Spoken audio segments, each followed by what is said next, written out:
U ovom je ljubav Božja. On, Krist Isus, je žrtvovao svoj život za nas. 1. Ivanova 4 stihovi 9 i 10. U ovom je ljubav, ne da smo mi ljubili Boga, nego je On nas ljubio i poslao svog Sina kao žrtvu pomirnicu za naše grijehe.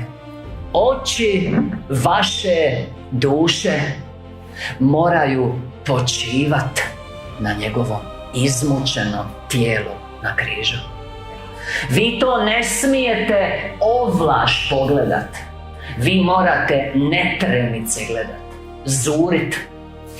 Starozavjetna slika koja to prikazuje su brojevi 21 stihovi 4 do 9, odnosi se na drugi veličanstven paket stihova iz Evanđelja po Ivanu 3 stihovi 14 do 16, gdje čitamo: kao što je Mojsije podigao zmiju u pustinji, tako treba biti podignut Sin čovječji, da ni jedan koji u njega vjeruje ne pogine, nego ima život vječni. Jer Bog je toliko ljubio svijet da je dao svog jedinorođenog Sina, da ni jedan koji u njega vjeruje ne umre, nego ima život vječni. I on se poziva na brojeve. Narod Izraela u pustinji gunđao je protiv Boga i Mojsija i bunio se: nemamo ni kruha ni vode i gadi se ova mana dušama našim.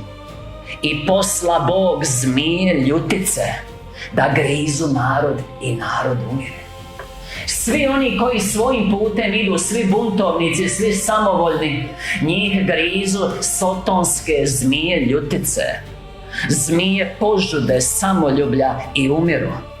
I kad je narod spoznao da gine, zavapio je Mojsiju: pomoli se za nas. I Mojsije se pomolio narodu i reče mu Bogu, i reče mu Bog: napravi zmiju mjedenu i stavi je na križ, na drvo, podigni je. I Mojsije napravi mjedenu zmiju. Slušaj sad ovo, 9. stih, brojeve 27. I svaki kojeg bi ujela zmija i koji bi zurio u zmiju, ti si zmija na križu. Zmijsko u tebi je na Kristu raspeto na križu.